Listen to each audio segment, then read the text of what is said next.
Hi, everybody. Happy Thursday. Wow. You sound so happy. Welcome to the Tim and April show. I am April. I'm Tim.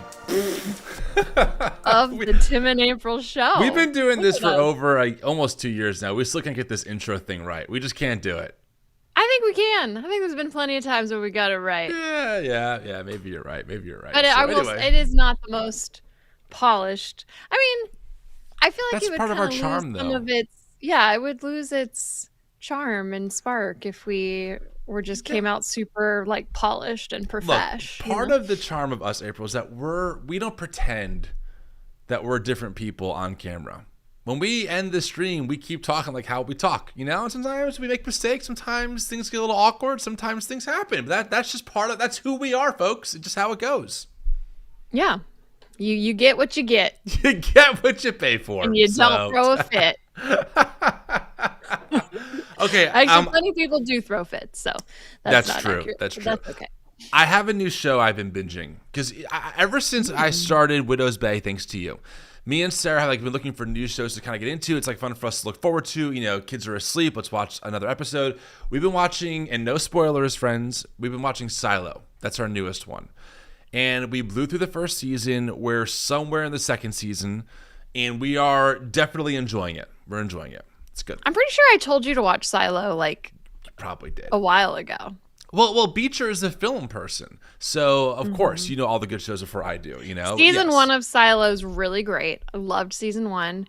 Season 2, there are some storylines I'm not as invested in compared to others at this point, but I'm still watching. There are questions that I need answered, so I keep watching. You know, okay, we have to know more about what's going on here. So, well, season 3 is currently airing, and so we are watching season 3 of Silo. Are you happy so far? I guess. I mean, I don't know. I just want to see where it's going to go. I do think one of the best parts of it was the mystery that is solved in season 1 for the most part. Yeah. I mean, there's still some mystery, but it kind of lost a little luster after you figure it out. I thought the first 2 episodes of Silo season 1 were so good. I was like, I'm so curious. And then they kind of lost the momentum a little bit in the middle, but they found it towards the end. And I kind of feel that again with season 2, where it's okay, guys, you started off on this notion of what is the Silo? No one knows what it is. And you gave us enough where I'm I'm hooked. I need to know what it is. And you kind of, you're not really getting there as fast as I want you to. Anyway, that's as much as I'll say. But I am enjoying it. Sarah and I are enjoying it. Along with Cape Fear, of course, which will air a new episode tomorrow. So we're really invested in that as well. Oh, yeah. So. I haven't started Cape Fear yet. My main show right now currently is House of the Dragon. Isn't that from that sinful show, Game of Thrones? It's a spin-off of that sinful show. So it's probably even more sinful. I don't know if you could get more. Is it good? Yes. I mean, I really like it. But honestly, I would watch anything. Well-made fantasy shows are by far my favorite. That's your jam. Genre. Yeah. Oh, interesting. It has to be well-made, though. I'm not a big fantasy guy. I love the futuristic mystery. Lost. I loved Lost. I loved 24 as a kid, although might be problematic now. I don't know. But I like those kinds of shows. You know, those that's just kind of me. Also loved Lost. I would literally record Lost on a VHS while I was at youth group, if I had to miss it, because it would air on Wednesday nights when I was in high school, and we would come home and then immediately watch it because we didn't have streaming and you couldn't rewatch it. We didn't have what was it called when you would record? DVR. We didn't have DVR then either. I would literally record it on a VHS because you could do that, but oh my gosh, it's so funny. Dating myself a bit. The finale of Lost, I downloaded it on my computer, on my MacBook Pro, through iTunes because I was working. I used to install appliances, and I watched it in the truck in between stops. And I was so disappointed with the series finale. I was I cannot believe I waited all that time for this ending. Yeah. So I'm still bitter over it. I want the world to know. There are just so many mysteries that were never answered. That's what I'm saying. That's what annoys me. Like you cannot give us mysteries and then not answer them. That's unfair to your viewers. Unfair. They were really they really struggled with the writer's strike that happened in the middle that's of true. the That's series. true. That's true. But anyway. Yeah. So, and you started The Pit, you said. You told me that offline. Yeah, we watched the first episode of The Pit last night. It's so good. It's so good. Yeah. I'm really queasy. Me too. So like the medical stuff, when they show the close-ups, I'm like, oh. No, I'm queasy too. It's worth it. Yeah. It's worth it. That's all I'll say about that. So, friends, if you're just joining in, welcome into this stream. I am Tim Whitaker. That's April Ajoy. We are the Tim and April Show. We go live every Thursday, 12 o'clock Eastern. If you're watching right now, can you please give this video a like? It would be so helpful to us if you just hit the like button. If you're watching on Substack via our friends over at TNE Media, hi everyone, thanks for joining in. If you can give us some hearts, it really helps us out. The Tim and April Show is made possible by the New Evangelicals, a nonprofit organization helping you find a better path forward in faith, run by Melinda Hale. There's an amazing community space called TNE Connect. It's really beautiful. It's totally free. Check it out, thenewevangelicals.com/connect. Okay, I think that the first thing we have to mention, look, today's going to be kind of a focused show. We're going to talk a lot about ICE today, but before we do, we are following the story of the man in Utah who was going around in a mall asking people if they're Muslim or not, and then eventually stabbing someone who was Muslim 15 times. We are following this story. It is tragic. It is horrible. From what we know, I don't have confirmed reports of this, although I saw a picture. This guy was a Trump supporter, which honestly is not shocking given all the rhetoric against Muslims that comes from the right-wing world and media. But we are following that story. It is horrific. It's terrible. The person has survived, thankfully. And bystanders intervened, and I probably saved his life. There is a video circulating on the internet that we're not going to share here. You can find it if you want to. But this took place in Utah, I think 2 or 3 days ago, if I'm not mistaken. So, we're following that And this is a direct story. result of all the Islamophobia. Correct. If you call people invaders, if you say that Muslims, want to institute Sharia law, whatever you think that might mean, that they hate America, if someone takes you seriously and sees those people as invaders, it's only a matter of time before violence is enacted upon them. Hard stop. Yeah. Like words do have consequences. Rhetoric does have consequences. And it is really sad that we're living in a country where this kind of stuff is happening. And I would also argue goes underreported. I attended a couple months ago. There was an event for Muslims in my state that our friend Qasim Rashid attended. So I went out to hang out with him, and I met him and a bunch of people in the community. And they had a seminar on the rise in hate crimes for different minority groups. And all the minority groups, Jews, Muslims, etc., they've all seen huge spikes in hate crimes in New Jersey, a very liberal state. So I can only imagine how much worse it is in more red-centered states. So yeah, but we are following it. We'll keep you guys posted, but that is the thing that we're watching. And another thing that I've noticed, and I don't know if you've noticed this too, but we're going to obviously talk about ICE and how they shot and killed 2 more people in the last little over a week. Yep.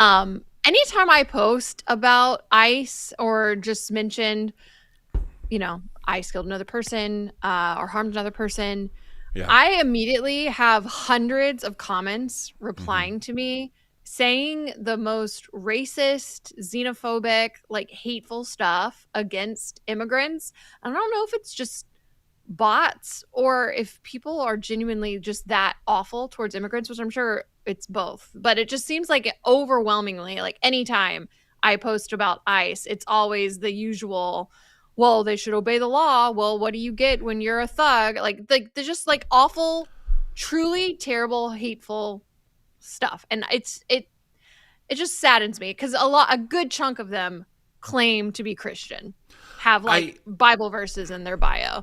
Look, even people create bots, right? Even if they were all bots, they're still made by humans. Someone thought it was a good idea to create a bot that did that, right? So the hate is still there, whether it's through a bot or a firsthand source. By the way, the man's name who's accused of doing this, his name is Peter Michael Larson. He told Utah police that he stabbed a Muslim man because of the man's faith and intended to kill him. So you can't be any clearer than that. Now, do we expect right-wing media folks who are all concerned about religious freedom to talk about this story? No. They're not going to talk about it. It's going to go under the rug for them. You're not going to hear Ali Sucky talk about it. Matt Walsh won't talk about it. The same way that none of them talked about the killing of Melissa Hortman, who was killed by a Christian nationalist in Minnesota, right? But you're absolutely right, April. I mean, I don't always know how to express, like, the reality to people, that because you know what happens if you talk to a conservative Christian, they'll go, well, look, I agree, this is bad, we shouldn't be a part of it. They kind of try to distance themselves from it, but the reality is the space that they occupy, this amount of hatred is not coming from atheists, it's not coming from leftists, it's coming from right-wing Christianity in some way, shape, or form, or it's masquerading as that. I mean, how many people, and you get DMs, how many bad DMs do you get from men? You look at their bio and it's like, I'm a Christian first, or some kind of Bible verse in their bio after they're saying the most heinous stuff. I had someone send me an audio message calling me a POS, calling all of my family members promiscuous people, if you use a more intense slur for that. And on his Facebook profile, he's a real person, was him kneeling at an altar. Come on. Like, this is what this worldview produces, because you're afraid of everything. You're afraid of the Muslims. You're afraid of the immigrants. And you vote for a regime that routinely denigrates those people. And then people are so shocked that a man took those words seriously and tried to kill a Muslim man specifically because he was Muslim. Like, do they not even read the teachings of Jesus? Like, no. I don't understand how you could have so much hate in your heart. Even if you disagree with, their beliefs, that doesn't mean you kill them. Like, that is so anti-Christ, like the most anti-Christ you could get. Well, and our society as a whole, in my opinion, is still incredibly Islamophobic. If this was a Muslim man asking people in a mall if you're a Christian or not, and then targeted a Christian, and then said publicly, I targeted him because he was a Christian, or death to the infidel, or something like that. They would label this a terrorist attack. We had a terrorist attack happen in America. It was radical Islam. But because this is a Christian man, it's just one dude. Yeah, he's crazy, but it's not a terrorist attack. It's not part of a broader thing. It's not indicative of Christianity. It's just one isolated incident. And that's what drives me crazy, is like we have a whole different set of standards for different people based on their skin color, where they're from, or what they believe. And it's very clear that Christians, even Christians who kill Muslims or try to kill Muslims, are held to a very different standard if the opposite were to be true. Yeah. So, yeah. So we do want to talk about the two shootings that happened a little over a week, very recently. First, we have Lorenzo Salgado Araujo. He was a 52-year-old Mexican immigrant who was picking up members of a construction crew in Houston, Texas, when he encountered ICE agents during a traffic stop, and he was fatally shot. Now, ICE initially claimed that he tried to ram an ICE law enforcement vehicle, and then they claimed it was self-defense. But the other people that were in the car and witnesses claimed that that's not what happened, and in fact, he was actually trying to just flee the scene. And these were unmarked cars. There was no siren. There was no lights. Men just boxed them in and got out of their vehicles. And how often do we hear this, April? I mean, Renee Nicole Good was trying to ram an officer. No, she wasn't. This is the rhetoric. This is what they use. Why would we ever trust the government's narrative of these events when we know that they are lying about almost everything that they claim is true? Highly doubt Lorenzo, this family man, who's been in the country, by the way, for 30 years, who was going through the process trying to get his green card. I really highly doubt he intentionally tried to run over ICE agents. Highly doubt that narrative. Right. And I mean, it's not like these men look like you can't tell an ICE agent because they're masked. They typically don't identify themselves. They didn't have any identity markers on their car. Yep. They're carrying weapons. Yep. Like, it's anyone could imitate an ICE agent and just wreak havoc. 100%. And that's they actually have happened. more money than they've ever had. Yes. So there was the Department of Homeland Security, ICE, is funded through Trump's term now. Republicans passed a bill that used a tactic called reconciliation that allowed them to bypass all of like the red tape and checks and balances to fully fund ICE, not through next year, through Trump's term. Which, by the way, we don't even know how that money is being spent. We don't know what contractors are making a lot of money over this stuff. And we do know, by the way, thanks to recent filings from Trump, that Trump as a person made certain stock trades ahead of certain announcements with certain agencies getting ICE contracts. So like this whole thing is corrupt from top to bottom. Trump is benefiting off of the corruption. ICE is becoming more and more unaccountable. They are not using body cams. To my understanding, I think it was this one or our next story, there were no body cams being worn. We don't know where the money is going. I mean, again, where is Doge when you need them? Where is the people rooting out corruption and waste? These people are the biggest culprits in government waste and fraud that we've seen in quite a long time. And on top of that, Trump is the president who increased our deficit the most out of any president in U.S. history. He's responsible for 25% of the U.S. deficit. That's what drives me crazy, is like every piece of rhetoric is just a confession, right? How many times were you told, well, listen, Democrats want to put us in more debt, but Republicans, they want to balance the budget. We need fiscally conservative Republicans. Trump is spending more money than anyone else, putting us more in debt, and suddenly that rhetoric is nowhere to be found. Yeah, and to clarify, the ICE agency themselves have said that in both situations, they were not wearing body cams. With all that money, they could afford body cams. As far as I know, not one ICE agent has been even held accountable in any degree. Renee Nicole Good's murderer got restationed somewhere else. Alex Peretti's killer, I believe, is either still working for ICE or faced no consequences. You're not going to find people being held accountable for murdering Lorenzo or Sebastian, which we're going to talk about in a minute. Like, there's just no accountability. These people, they're shooting unarmed people, or they are disarming lawful gun-holding citizens and then shooting them in the back. And somehow we have to accept this as like normal and as a good thing. Right. And I think it's important to point out, because one of the things that I see said in defense of ICE is that, well, if they just followed the law, God, I'm so sick of that. They wouldn't be shot. And even if they did everything wrong, and it's important to point out too that in both of these cases, with Guerrero and Salgado Rajo, they were not the intended targets of ICE that day. Thank you. They were not the targets. They were not the targets. They ended up being racially profiled because they looked like the target. And which is a whole other set of issues. But but regardless, even if they were the target, they're here illegally, that's a civil offense. I should not be killing people. Thank you. Regardless of what the other person has done. People are entitled to due process. Mm-hmm. That's not even a controversial thing. If you're inside the American border, you're entitled to due process. You're not worthy of being shot dead for not obeying an officer's order. Even if that was the case, let's just say that was not the case. Let's say Renee Nicole Good or whoever was directly not listening to an officer. That is not a reason for them to be shot dead, right? Isn't it innocent until proven guilty in a court of law? Isn't that the rhetoric we always hear about Trump, for example? And even then when he's found guilty in a court of law, it was rigged jury.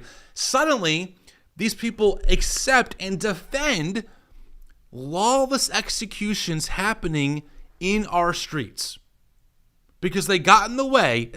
And the reason why I'm saying this is because we can never get numb to this. The second we get numb to this reality is the second that we acquiesce and we accept it as a new normal. This is not normal. This should not be accepted. It needs to be said over and over again.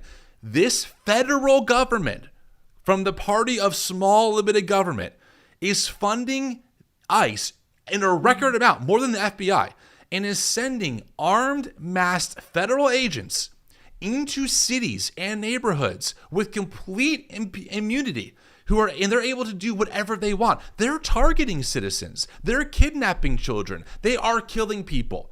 And we're told this is what is making America great again. How do you not see through the BS? How do people think this is a good thing? Right. It's impossible to reconcile this with any kind of just basic moral foundation, let alone a Christian one. Right. Right. I wanna just update people on a few things. This is really important. I want to give people some stats here about ICE since Trump has taken over, because again, these numbers are important because we have to be able to compare before and after. And by the way, we're all aware that Obama had ICE agents doing stuff. We all know that, and Obama was critiqued heavy by the left and Biden as well for their immigration policies. So don't make it, I want to be clear about that. Like, I don't want anyone, Democrat or Republican, doing this. So ICE was averaging about 300 arrests per day in late 2024.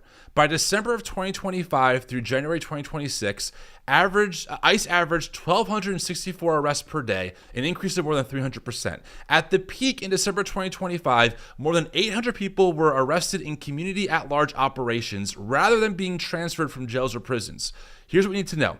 More than 2 out of every 5 ICE arrests involve people with no criminal convictions, no pending criminal charges, and no identified gang affiliation. Okay? Arrests of people with no criminal record became the single largest category of ICE arrests. More than 1 out of every 3 people deported from detention in 2025 had no criminal record whatsoever. Among those who did have convictions, 64% had only misdemeanor convictions or similarly low-level offenses. Only 2% were identified in ICE data as suspected gang members. 2%. 2%. 0.4% were identified as known or suspected terrorists. ICE is now deporting more than 30,000 people every month from detention. They're averaging over 1,000 deportations a day. And they're targeting areas, that don't even have the highest concentration of undocumented immigrants. They're targeting places like Florida instead of California. So it's just, it's one of those things where it's like the data is so clear. We are not arresting the bad guys. We're not going after the criminals. We're going after brown-skinned immigrants because they're brown-skinned, because they're immigrants from the global south. The Trump administration is welcoming white Afrikaners who are living large in South Africa to the U.S. as with refugee status and giving them welcome packages. They're giving them care packages when they get here, white Afrikaners, while we're deporting and killing our brown-skinned immigrant neighbors.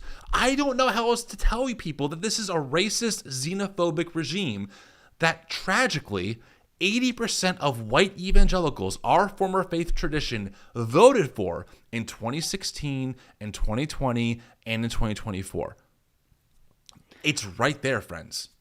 And beyond the violence that they're using when they target people, the conditions in these detention centers are abhorrent. In 2026 alone, 19 people have died in ICE custody. 31 died in ICE custody last year, and that's according to Axios. And that's just the people that have died. Like, people are starved. There was a hunger strike in one of the detention centers near you, right? In Delaney. Yes, Delaney. Because the conditions are so poor. Children are getting sick. They're not being offered like the medical attention that they need.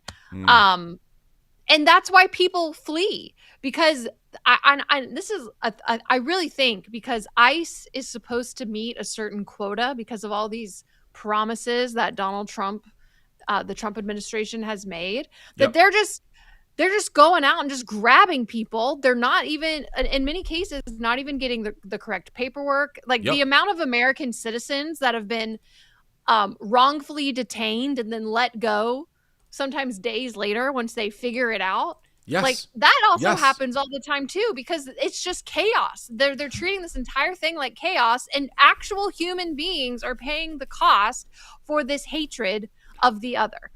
If anyone watched almost over a year ago now, I covered the story in my local town of Muhammad Eminent and his family. They run a little kebab shop called Jersey Kebab.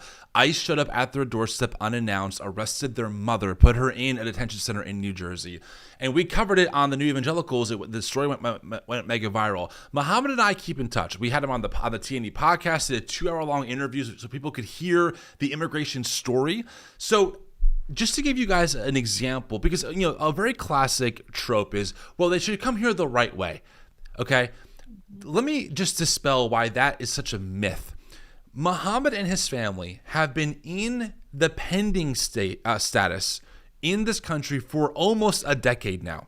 They have submitted paperwork. They have a business, but only the father was allowed to start a business because Muhammad and his mom have no social security number. So they're not entitled to any benefits. They can't get health care. They can't buy a car. They can't work somewhere else because they have no social security number because they're still impending, right? So their business and they're paying taxes and getting nothing out of it. Muhammad was told, now Muhammad is married to a U.S. citizen with children. He's been in this country for over a decade, no criminal record. He runs a local family business providing a service to the community. We all love Muhammad and his family. The government is threatening to send him back to Turkey by himself if he can't prove proof of living here. He's given them a 500-page binder from his lawyer proving that he has a life here. People have sent in letters to the judge. I sent a letter in showing that Muhammad is welcome here. We want him here. He's still pending. They're still waiting for the judge to rule, maybe next year. It got pushed back another year in April. So Muhammad and his family are a great example of they are trying to go through the process the right way, but they are facing all kinds of obstacles, not because of them, but because of how our immigration system is set up, right? So Muhammad and his family are set to pending, so they're stuck in limbo. They can't go back, so then they can't come back here, and they can't be here fully legally because they haven't been issued the proper documentation, even though they've submitted it. That's what it's like for immigrants trying to do things the right way. It is not an easy process. It's very frustrating. Yeah. The poor guy is scared to death, thinking at any day he could be separated from his family. His wife and kids would stay here while he goes back to Turkey with no one. His whole family's here. Tell me how that is pro-family. Tell me how that is humane. Tell me how that is just. Tell me how that is rooting out the bad guys. It does none of those things. It just targets brown-skinned people. Yeah, because at the end of the day, and most of them won't say this out loud, although some of them do, they just want a white Christian nation. 100%. Because it's not about, like they claim, just people coming here the right way. Right. They just want a whiter nation. 100%. Like the white supremacy that is rooted in this xenophobia and this anti-immigration rhetoric is, I mean, it's been there since the beginning. Yes. We do want to mention too, just the other shooting that happened. Well, really quick, I have a video of Lorenzo's son talking about his dad. Oh, yes, yes, of course. To play. I just think it's really important to humanize these. These are not just stories; these are actual people. So here's his son talking about his dad, who was killed unjustly, murdered by ICE agents. That's how I want the world to know my father, not as someone who got shot and killed, but as a family man, a man who understood that good things come to those who put in hard work. I am calling for a full investigation into the events that transpired yesterday, July 7th. He did not deserve to die. He did not deserve to be reduced to a headline of Mexican man shot and killed by ICE.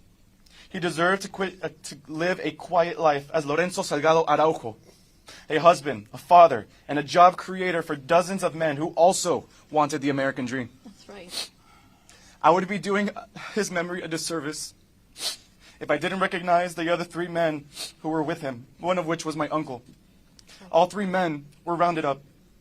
I have not heard from them, but I hope that they are able to provide their own statements to prove that my father feared for his life as unmarked cars followed my dad, who only wanted to get back to work and back to us. My dad, because he had been in the process of getting a work permit, he knew what to do in case he was stopped by ICE. Okay? What happened though, my father was being followed by 2 unmarked cars. Had my father seen an emblem of ICE or an emblem that says anything about law enforcement agency, my father would have complied, he would have stopped, he would have not ran away because he feared for his life. There you go. There you go. This is real stuff. That is such a valid point, though. Like the unmarked cars, especially given like what just happened at that mall with the stabbing of the Muslim. Like there are legit violent white supremacists out there that would pretend to be ICE or to kill these people.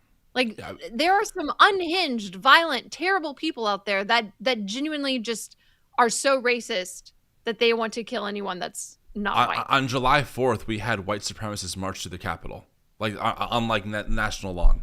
Like, yes, this stuff has been emboldened. Jake Lang is around the country saying the most heinous things about immigrants and other minority groups. It is emboldened. Nick Fuentes has millions of people who listen to his stuff. Like, this world is emboldened under this administration. It makes complete sense, right, April? And we've heard stories of people posing as ICE agents, masked, and committing crimes, assaulting people, assaulting women, etc. So yes, of course. Of course I would freak out. I would freak out now as a straight white man in this country if an unmarked car just boxed me in and a masked agent came out. I'd be like, I'm freaking the heck out.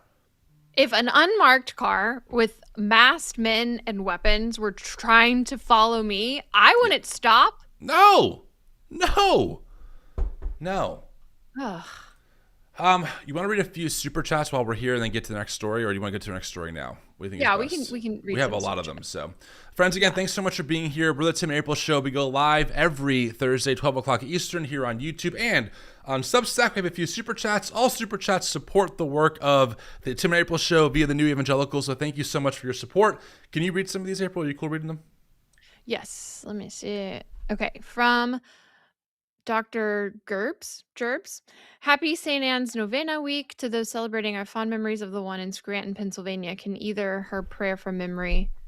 And do y'all remember the greatest adventure stories from the Bible? I remember the greatest adventure stories. Also, Scranton, PA, the Electric City, a great place. That's from the office. So thank you for the super chat. Appreciate it. Next. Okay. Charlie Earth Roast shared the link on Threads with the topic, the Tim and April Show. Let's get them trending on this. Thank you. That's so kind. Thank you so much. All right. Got a couple more here. Jared, the weird worker. Yes. Someone stabs a Muslim, but Christian nationalists insist they're the ones facing religious persecution. Ugh. Yep. I know. It's so frustrating. From Cassie Cruz, thank you for being so up to date on the news. It's so helpful. You both are great. Been with April since Evangelical-ish. Wow. Throwback. That is a throwback. Wow. Thank you. From Tandy Man, there is a national day of action focused on stopping ICE terror this Saturday, July 18th. Find a protest in your area. Oh, good to know. And from Melanie Lee, I'm getting more than fed up with this escalation of attacks on people of color, whether it's Hegseth blocking women and POC, ICE kidnapping and killing people, or random attacks by ordinary people. Same. I feel that. And from super chat. Nakey Chels. Okay, it's the crying emoji. Crying face. I mean, I can cry as well. We're all crying. Okay, couple more here. From Joseph Compton. ICE never intended for accountability. That's why they're wearing masks to hide their identities. It's why they don't want to have body cams rolling. I mean, that's fair. From Deanna Much. Hey, Deanna. Shooting someone driving a car does not stop the car. We saw what happened to Renee's car. She's set up as a result of being shot. Untrained, unqualified, hateful men. ICE needs to be abolished. Cosign. Two more. And Joseph Compton, again, thank you. I've reached the conclusion that white evangelical Christians are the most spiritually lost people in America. They have never truly met Jesus. No. They're insulated in a world of an Americanized version of the gospel. You're not wrong. Cosign on that. Yeah. And then from Renee Lemoore. Hi, Tim and April. They always try and gaslight me on social media, but I don't believe their lies. ICE needs to be held accountable. Agreed. Yeah. Thank you so much for the super chats, friends. Thank you so much. Yes, thank you all. Okay. Next so story. There was another shooting in Maine. This was a 26-year-old husband and father from Colombia named Joan Sebastian Guerrero. He was shot and killed by ICE in Biddeford, Maine, just a few days ago. Shot through his windshield multiple times. They claimed at first that he was trying to ram their car. Video showed that was not true. Shocker alert. And now we have a 3-year-old who is going to grow up fatherless because of ICE's actions. And he also was not the target of the day. Yep. And his family has said that he had legal status and a social security card. Like he was here legally. Again, doing it the right way, not guys. That doesn't make a difference. I'm so tired of the rhetoric. He shouldn't have been shot either way. But I think that's what drives me crazy is that I know people who believe that rhetoric. They really think that this is about trying to stop quote unquote bad guys. When all you have to do is look like 1 centimeter beneath that rhetoric to see that's not true. And I think that's what drives me crazy is that people are pretending to be ignorant here. Oh, I don't know. I'm just come here the right way. It's not my business. When it's right in front of your faces. How do you justify federal armed agents masked shooting someone through the car windshield multiple times after he was targeted incorrectly and was a legal citizen and was not being aggressive? How do we tolerate this? Do we want to read the statement that Homeland Security put out in response we have to. this? I don't want to, but we will. This is how you know even Homeland Security's propaganda account it can't even admit. Well, I'll just read it. So they said on July 13, 2026, at approximately 7 a.m., ICE was conducting targeted surveillance on the last known address of an illegal alien with a final order of removal. An illegal alien departed the residence in a vehicle. ICE law enforcement attempted to conduct a vehicle stop. The vehicle attempted to flee the scene and, fearing for public safety, an officer discharged his weapon. The driver of the vehicle was struck, and emergency services were immediately contacted. He passed away from his injuries. And then they talk about the police. Okay, 2 things. Number 1, we know this was not the intended target, so already this account is lying.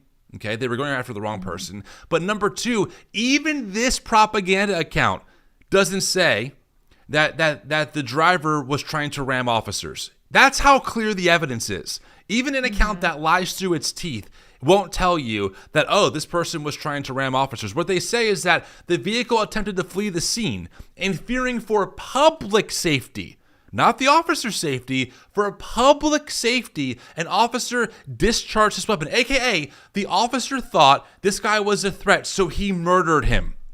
He became judge, jury, and executioner. That's what they're saying. It's so infuriating.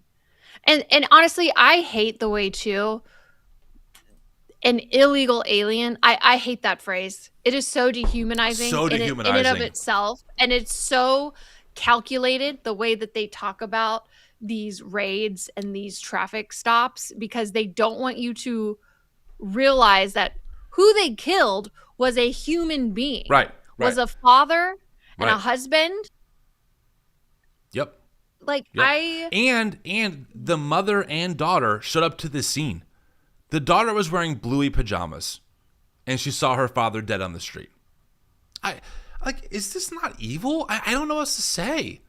I don't know how many more times we can keep saying the same freaking thing. It's evil. And the fact that people have created Christian theologies to justify this is even more demonic. The fact that we have pastors and pundits saying, hey, I represent biblical values, and I'm telling you this kind of stuff is justifiable. This is a biblical approach, is so disgusting to me. It makes me so nauseous to see the name of Christ, the same Christ who says to welcome the immigrant. It's so clear.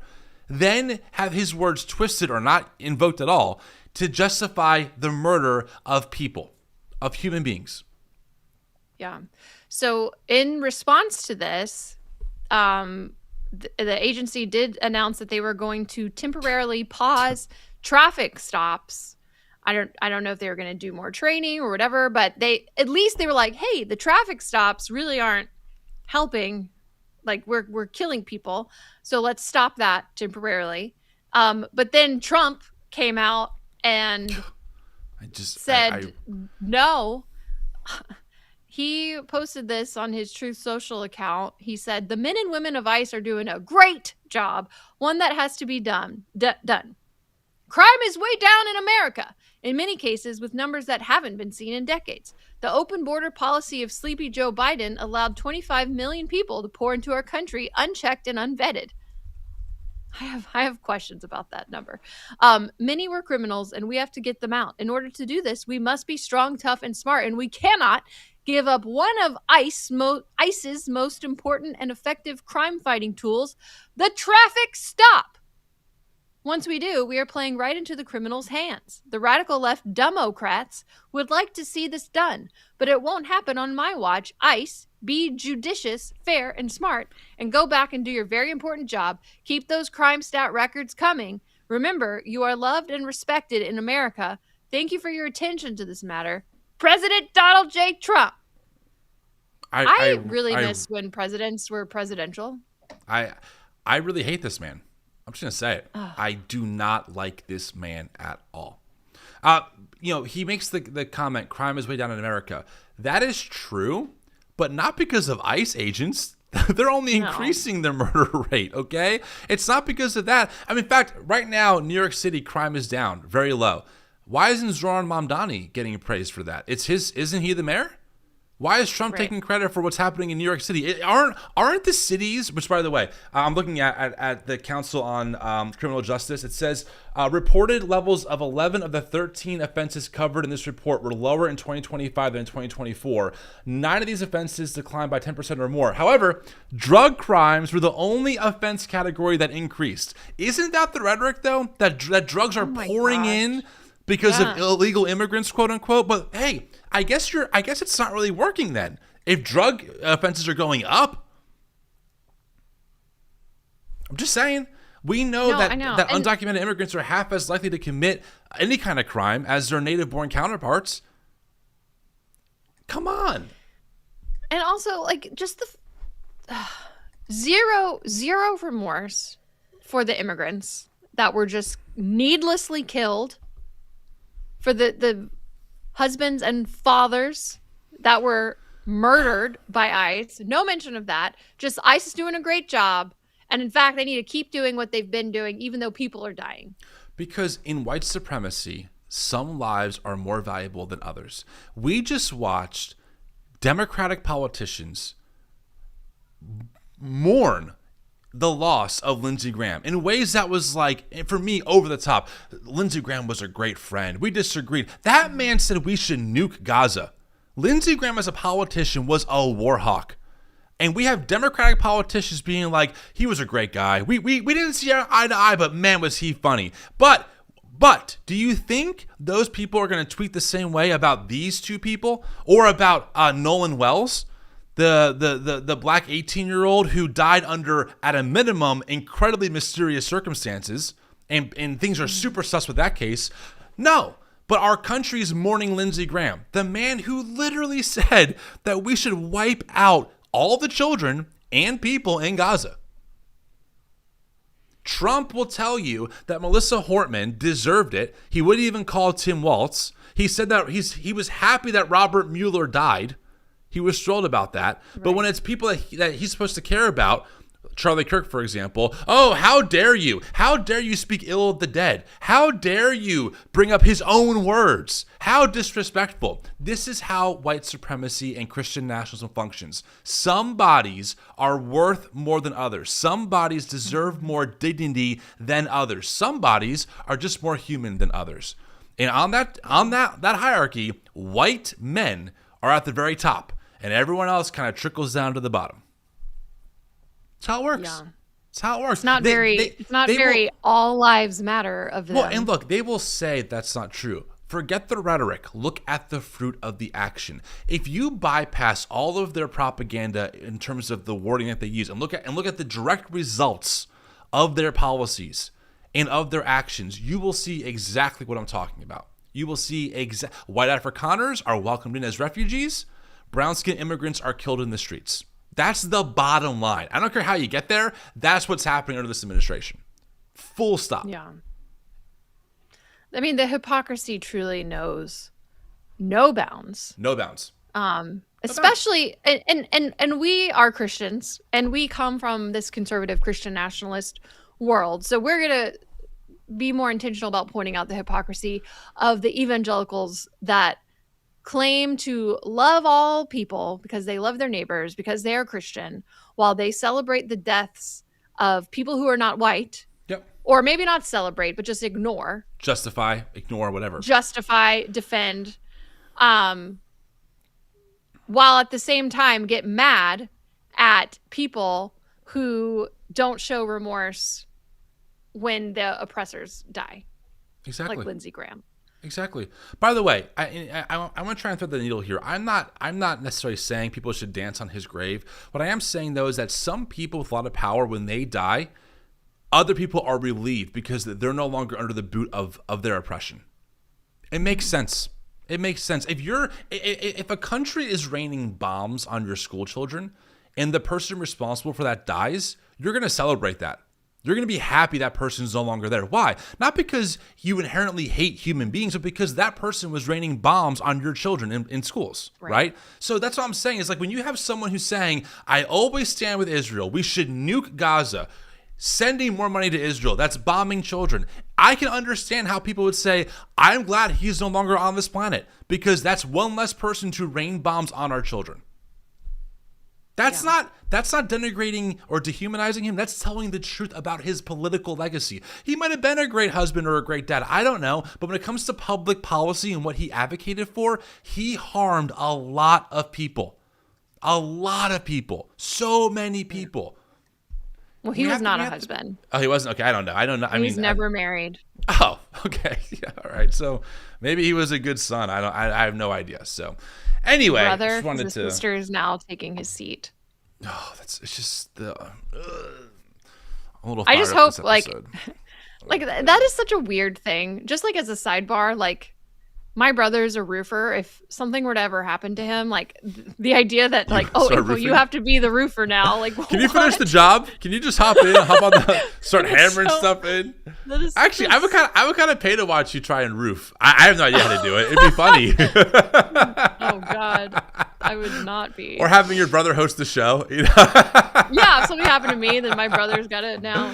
Yeah. So anyway, all right. Well, yeah. I don't know. Friends, hopefully you're hanging in there. Again, thank you for being here on stream. If you're enjoying our commentary, please make sure to give the video a like if you're watching on YouTube, or restack this or give it some hearts if you're watching on Substack. We go live every Thursday at 12 o'clock Eastern, although we are taking the month of August off, just FYI. But we have some stuff planned for you guys, so you will not be left alone. There will still be content. We have some things in the works. I'll leave it there. Do you want to get to Pete Hegseth? Yeah, I just think it's worth talking about. Yeah, and then we'll get into our. So, again, guys, like, I just want to say that for all this talk about being against gender affirming care or, hating trans people, it's just kind of wild to watch these alpha bros embrace gender affirming care when it benefits them. Not sure if people have seen this. It's a wild one, but Pete Hegseth made a pretty shocking announcement about the military. I'll play the video, then we'll give our thoughts. Defense Secretary Pete Hegseth is rolling out a new program to screen troops for low testosterone. Ensuring you have the right testosterone levels to operate at your absolute best. The test will be part of annual health screenings for troops 30 and older. Younger troops can volunteer to be tested. Any treatment would be up to the individual soldier. It's not about artificial enhancement. It's about restoring and optimizing your natural capabilities, protecting your longevity, and ensuring you have the biological foundation required to sustain the fight. Experts say hormones matter beyond just the gym. It's a biomarker of a man's overall health. And so when we have low testosterone, this can contribute to fatigue, reduced muscle strength, decreased endurance, impaired concentration, low mood. Guidelines generally recommend against blanket testing, as levels can swing throughout the day. The Pentagon also did not say whether female troops would be offered similar hormone screening. Two Democratic lawmakers, both veterans, are urging Hegseth to extend hormone testing to all service members. For those who do have low levels, experts say there are effective treatments. We have good data now showing the safety and efficacy of testosterone therapy. It's the latest in Hegseth's push to reshape soldiers' health and fitness. He's ordered tougher fitness tests and daily physical training, declaring a crackdown on, quote, fat troops. The Trump administration is looking to expand access to testosterone nationwide, proposing a plan to ease limits on prescribing it. So our tax dollars are going to go to offsetting someone else's gender affirming care for straight men. April, are you there or did you freeze? I'm afraid that you're no longer on the I think stream. I froze. I think you did too. I can hear you. You're pretty delayed. Dang. I'm gonna leave and come back. Yeah. This happens sometimes, friends. Best. Let's all say goodbye to April. I'll try and hold on the fort. Wait, am I back? Or is it still delayed? Oh, you're there. Are you there? I think I'm here. No, you're real delayed. You're delayed. Yeah. Dang it. Okay, BRB. Bye. Yeah, note. I have to laugh at this stuff because these alpha bros will do stuff like this, right? They're fine with gender affirming care if it benefits them. Do you think Pete will extend this to women? No, of course not. Of course not, guys, because Pete Hegseth, who's a disciple of Doug Wilson, believes that women should be in the kitchen. They shouldn't be able to vote. They shouldn't be able to be in the military. They should be in the kitchen. April, are you frozen again? Really not. No, you definitely are on my screen. Dang it. Wait, let me look. Guys, is this just me? Chat, is it just me? Is April real blurry? I am frozen for sure. You may have to go do a little computer restart. Hello? Hi. I'm ruining this. Hey, this is real, Pete friends. Hegseth. I blame Pete Hegseth. Yeah, let's blame Pete. Because, well, actually, I don't think I'm frozen at the moment. Oh, good. You're good. Oh. But what I was going to say is it's really interesting that he did not specify whether or not women could take testosterone screenings as well. Why would he? That would be inappropriate. Yeah, but he didn't clarify only men. Look, Pete believes it feels very Pete believes that men that men only have testosterone and women only have estrogen. Like Pete has such a binary about gender and sex. Yeah. He really thinks that like women are only good for womanly duties as defined by Western American culture. So they can clean, they can be cooks in the kitchen for the troops, but he does not believe that women should be allowed to be in combat roles. He said that as much. So of course they're going to do whatever they can to minimize access for women to things like this while elevating men. Yeah. It almost feels like, I feel like the next step he's going to start injecting everyone with steroids. And try to make like superhuman. A super soldier? Yeah, I know. This is what happens when you have like a G.I. Joe cosplayer running the military. Men, you know what we're going to do? We need you combat ready because obviously, we're in a World War III scenario. We're going to check your testosterone levels and offer you testosterone replacement therapy. But we also don't support gender affirming care for trans people. Yeah. It's just so annoying. So frustrating. Truly. So dumb. Pete Hegseth, he's such a man. Have you seen him do his little side run? Yes. Or his bench press. Like, look, I'm not great on the bench, okay? But I can tell you I can bench more than Pete Hegseth. It's just funny watching him be like, he or how about when he gave that prayer, the Pulp Fiction prayer? He tries to be all serious. We want you sharp as arrows, more lethal than any kind of, the most lethal military force on the planet. And there he is. He could barely do the exercises. Oh my God. Yeah. Oh my gosh. Dude. Well, anyway, that was kind of weird. Yeah. Should we get to speaking of weird, our final segment? How about some super chats? Oh yeah. Good job. We have a few more, I think. I think this. Hold on. How many do we have? Okay, here we go. We have this one from. I can read these.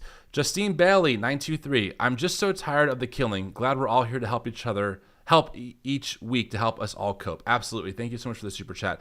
From Kith8959. Thank you, Tim and April. I feel so helpless when I hear all this. People are being so dehumanized. Love wins over fear and hate. Absolutely. Joseph Compton. Lindsay Graham was a closeted homosexual. He was too afraid to come out. I did see an Instagram post about this. Of course, the internet will say anything, but I would not be surprised. There's kind of a trend for people doing that kind of stuff. And Jared the Weird Worker. What's in the can, April? A Christian energy drink? Yahweh. No, I am not drinking Yahweh today. I am drinking today a strawberry peach LaCroix. All right. Well, with that being said, friends, let's get to our final segment and try and have a good laugh. Christian shit. Okay. Let's just play it. Then we'll break it down. Great. Oh, we're already off to a good start with that image. Okay, here we go. Oh, for people on podcasts, it's a man and his wife. The man's shirtless. The caption says there's a storm coming, and they're outside. It's our 1-year anniversary today. Look, there's a storm coming. Look, a big old strike of lightning just landed right there and some thunder that said, Everybody boom! else is inside. Everybody else is inside. So, should we be inside? Maybe, but here's why we're not. See, the Bible says that our days are numbered. We are predestined. Every single day that we live is predestined. And whether or not we run inside or whether we stay out here is not going to change God's predestination. So I'll tell you what we're going to do. We're going to sit out here. We're going to enjoy the wind. We're going to soak up the, therefore, lack of sunshine that is out here on this balcony. We're having a great time. Fellas, love your wives. Wives, submit to your own husbands. Oh my gosh. Amen. Hey, happy Friday. Is it Friday? Happy Friday. God bless. I love how after that whole speech, he had to ask his wife what day it was. I know. Well, I know. I love after his whole speech. And women, submit to your husbands. Like, where did that come from? Okay. So, if people don't know, there's a theology of predestination in evangelicalism that says that God has ordained every action that comes to pass. There's not one rogue molecule outside of God's will. And this guy is taking that part seriously. He really believes that no matter what he does, well, there's a limit there, right? I doubt he'll jump into the bottom of the ocean. I doubt he will, go into a zoo exhibit where there are bears and lions. I don't think he'll do any of that stuff or eat rat poison. But he believes that no matter what he does, his days are numbered, and when he dies, he dies. And here he is outside in the middle of a storm saying, it is what it is. This is it's such a silly theology. And honestly, I kind of felt like it was even when I was evangelical, because I was never a Calvinist or a predestination babe. Predestination babe. Wasn't my vibe.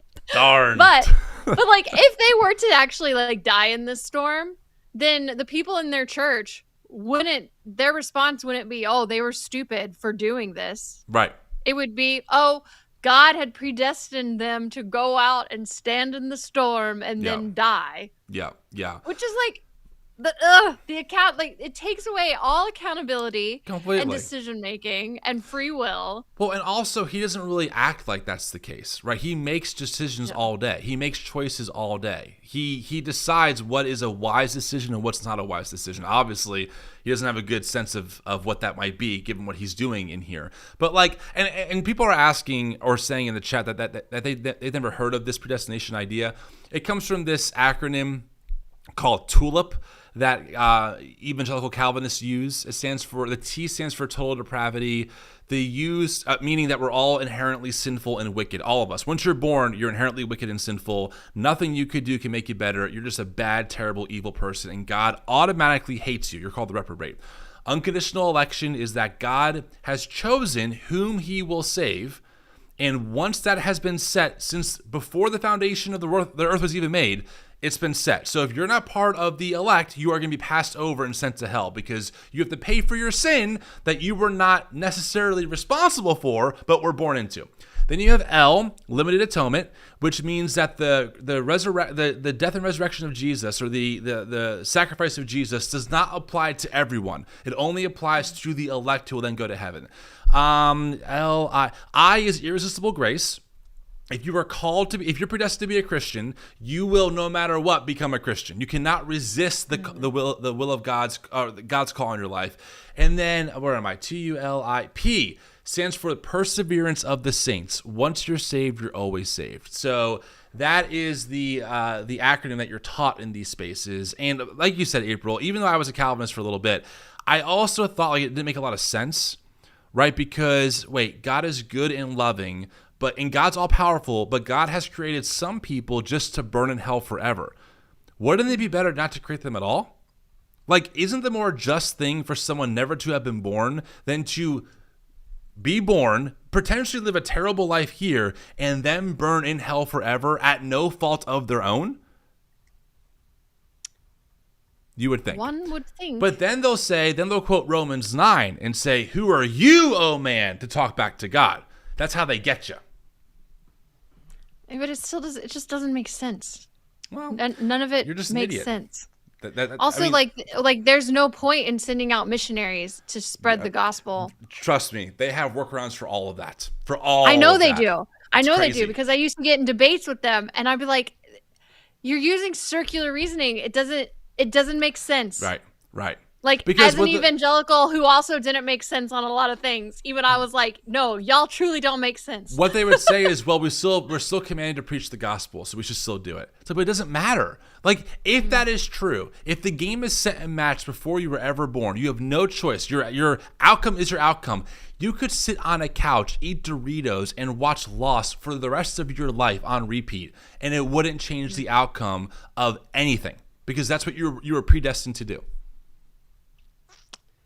Man, my favorite predestination story is how I got blocked by Brian Suave. Oh, Suave? Whatever his name is. Is that how do you even say his Brian name? Suave, just for people who don't know, he's a white nationalist who held a conference where there was a Nazi publisher present who was also a vendor. That's Brian Suave. Yeah, so he had posted something super... What? Didn't he write that song recently? Yes, women? He did write that song. You know, if we play that song though, we're gonna get flagged probably. Can we play it though and just trim it out? I guess so. We don't have to. It's so bad. It's also, so I'm bad. I'm texting you a thread, and I just want you to show the screenshots, because this is how I got blocked by him, and it's honestly, okay. I laugh whenever I think about it. He did just write a song that he claimed was to fix women. Fix women. Gosh. Oh. Okay. Oh, wow. You gave me there's a whole lot here. Okay. Let's take a look. It's not a whole lot. It's 4 pictures. Can you read these then? Yes. So he tweeted, this was back in 2022. So I've been blocked for a minute. But he said, many women underestimate the influence they would wield at home with a few simple acts: dressing femininely, smiling a whole lot, cultivating sexual responsiveness, covering offenses with grace, verbally respecting her husband. Smiling femininity is powerfully culture shaping. So then I replied, or I quote tweeted, and I said, unsubscribe. Okay. And then he replied to my quote tweet and said, ugh, anyway, with a little meme. And then I replied, what you have described, oh manly man, bearded one, is a blow-up doll. Perhaps God has predestined one for you. Oops. And then the final slide is... They're so insecure, these men. Oh my gosh. They try to pretend that they're all, they're super tough and amazing, and they're just not. They're just so weak and cowardly. Like, dude, go to therapy. Yeah. Go to therapy. Okay, I'm trying to go to therapy. I'm trying to find the song. I do think it is like, I think I sent it to you. I think I sent it in the I definitely sent it to you. You sent it somewhere. to me, yeah. But I'm pulling it up. From some behind the scenes, Tim and I have chats opened on like 7 different apps. So it's very hard to find where something was. Is this the one here? The number one problem facing America today, obviously, it's college-educated women. That's what he says. This guy's real. This guy's real. So, Brian, what do you think about the crisis of women going to college? Now, Evan, I'm glad you asked that question, because it really is the number one problem facing America today. My answer to that problem is a song that I wrote actually intended to fix women. There's a hole in her heart about the size of a cradle, hollering, screaming behind all the pain, covering that paper thin face you give them. Smile, but don't ever let anyone in. Be a good girl now, honey, go get that promotion. There There you go. So, Brian, a what do little you think taste of his. He did it to fix. Wrote it to fix women. To fix women. Also, we literally just talked about this terror organization known as ICE that is literally killing people, and that's just like the tip of the iceberg of all of the awful things that are wrong with our country. And he said the biggest crisis is college-educated women. Obviously, I think the biggest crisis is his very crappy song. That's not even mixed well. It's a terrible arrangement. It's not mixed well at all. It sounds crappy. Sounds like it was made in GarageBand, which I say as a former professional drummer. Someone in the Substack chat said, please say that's not real. I forget that maybe our Substack audience, who we love so much, is not as evangelical as our YouTube audience. We assure you, tragically, that this is so real. This real. Guy, I knew so men real. like this in church. Oh, for sure. This look, this Theo bro look, to pretend I'm an alpha. This look will tell you so many things about a man. Oh, I hate to even do that, but it's true. It's true. Like, okay, I feel like we need to preface it by my answer to that problem. If you're not a Christian, that's just kind of like this mountain man. Denver, Colorado. Look, nothing wrong with that. But if there's a Christian man who has that look, you can almost guarantee they're a misogynist, Christian nationalist, alpha male, self-described, that hates women. Oh, hates. I mean, as you heard, the biggest problem facing our country, it's not ICE. It's not a megalomaniac sexual assaulter in the White House burying the Epstein files. No. It's not the unaffordable healthcare crisis. It's not the unaffordable education crisis. It's not the wage crisis. The biggest problem is that we have women in this country who have gone to college. Which they are, in a way, admitting to something that they may not realize they're admitting to. And that is that when women educate themselves, they're a lot harder to turn into doormats. Yes. And blow-up dolls. Yeah. Educated women who learn how to think for themselves are not going to submit to idiotic men. Right. And think that giving their vote up is a good idea. Yeah. Okay, I think we had one more super chat come in. Let me take a look. Yeah, excuse me, from Deanna. Testosterone is a steroid. There you go. That's from Dr. Deanna. You know, I actually was going to say that it is a steroid, but in my head I was like, I don't remember for sure if that is what that is in the. So anyway, thank you for clarifying. All right, friends. Well, I think we're out of time. We've done enough. We've covered enough things for one live. We do go live every Thursday, 12 o'clock Eastern on YouTube and with our friends over at Lincoln Square Media via Substack. If you're looking for a better path forward in your faith, maybe you're a Christian and you're like, you know what? I can't take it. I can't take this Trump thing. You are not alone. You're not alone. The new Evangelicals exist for people just like you to help you find a better path forward in faith rooted in love, justice, and inclusion. TNE Connect is our community space. It's totally free. There are a ton of free resources and classes that we do. There's a book club. There's a feed. There's a social media feed. There are regional group chats. It's all there. It's all free. TheNewEvangelicals.com/connect or TNE Connect on the App Store or Google Play Store. Okay. I think that's all we got.